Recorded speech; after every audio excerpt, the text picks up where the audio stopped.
In the world of high-stakes aerial warfare, there is a singular, terrifying moment that every combat pilot fears more than a direct dogfight under extreme conditions.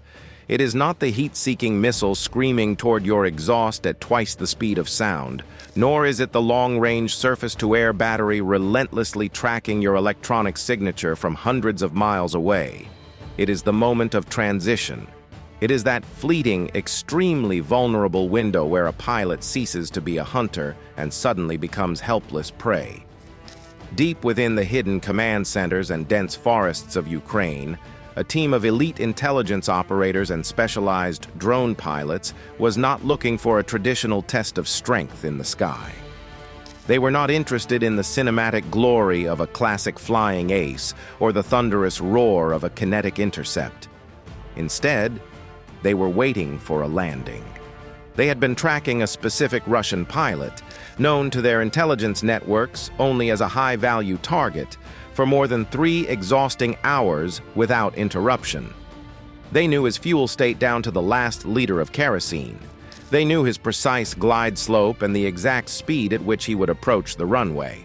Most importantly, they knew that in exactly 90 seconds, one of the most advanced and feared interceptors in the Russian arsenal would be transformed into nothing more than 40 tons of stationary, highly flammable target material. This was no lucky shot and no random act of desperation. It was a masterclass in extreme patience, innovative technology, and a brand of asymmetric warfare that the modern world had never witnessed before. This is the definitive story of how Ukraine turned the Russian hinterland into a graveyard for the supposedly untouchable masters of the sky.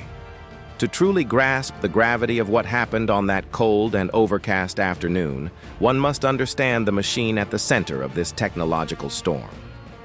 The MiG-29 Fulcrum is far more than just a piece of military hardware from a bygone era.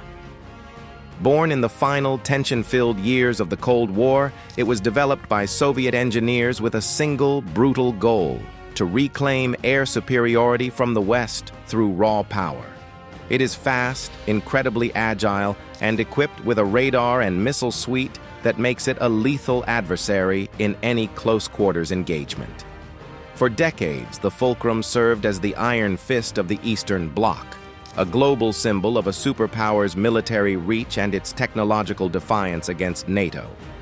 However, as we move further into the 21st century, the fundamental rules of engagement have shifted dramatically beneath the wings of those who fly it. During the large-scale invasion of Ukraine, the Russian military relied heavily on these jets to maintain what their strategists call a steel umbrella.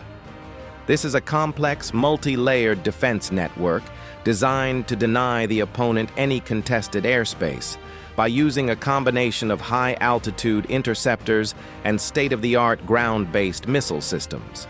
Yet, within this ironclad doctrine lay a structural and logistical nightmare that the Ukrainian military intended to exploit with almost surgical precision. These jets are notoriously thirsty for high-octane fuel and extremely maintenance-intensive. Their engines require constant and specialized technical care after almost every mission. This fundamental reality forces pilots to return repeatedly to the same predictable, fixed locations. For the Russian air forces, these air bases were meant to be sacred sanctuaries.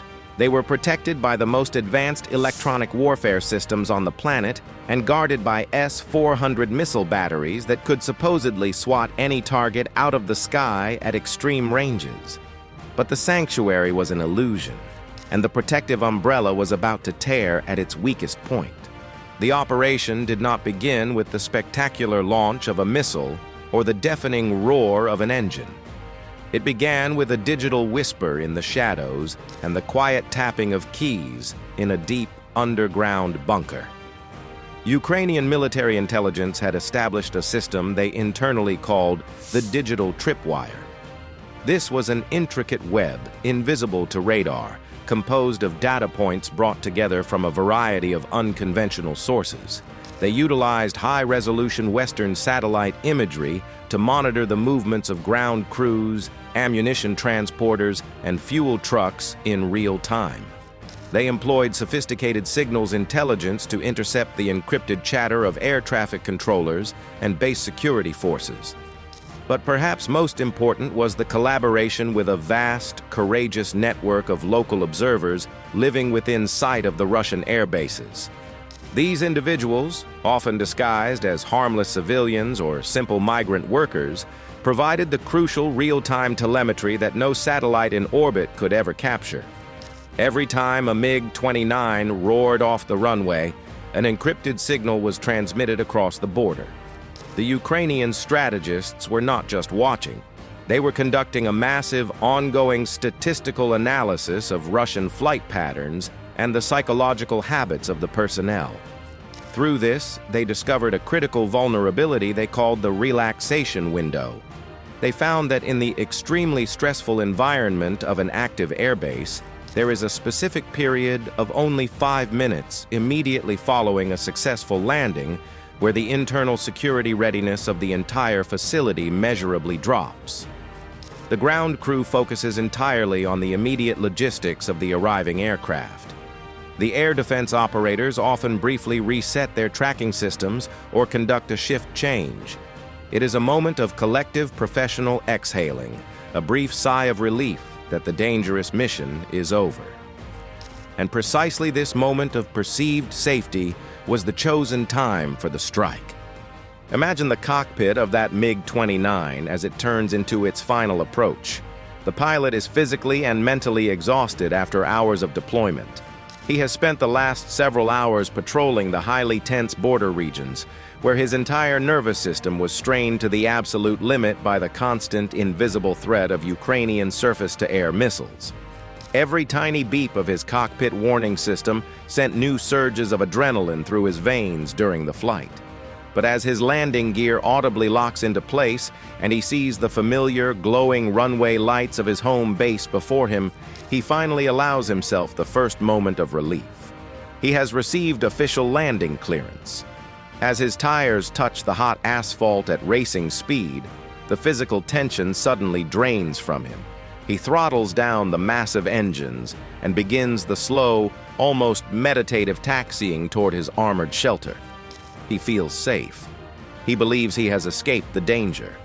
Yet, only a few hundred yards away, something is very wrong. The massive, multi-billion-dollar air defense systems that surround the base like a fortress remain eerily silent. There are no warning sirens, no panicked radio announcements, and no emergency scrambles of interceptor squadrons. The S-400 batteries remain fixed on the distant horizon, searching in vain for high-altitude threats that simply do not exist there. The actual danger was not coming from above in the vast airspace. It was already inside the base perimeter, perfectly hidden in the shadows of the buildings. As the pilot takes a routine glance into his rearview mirror to check the position of the landing flaps, he sees a tiny, dark, and unpredictable shape hovering in the air at the very edge of the runway. It is not a missile. It is not another jet.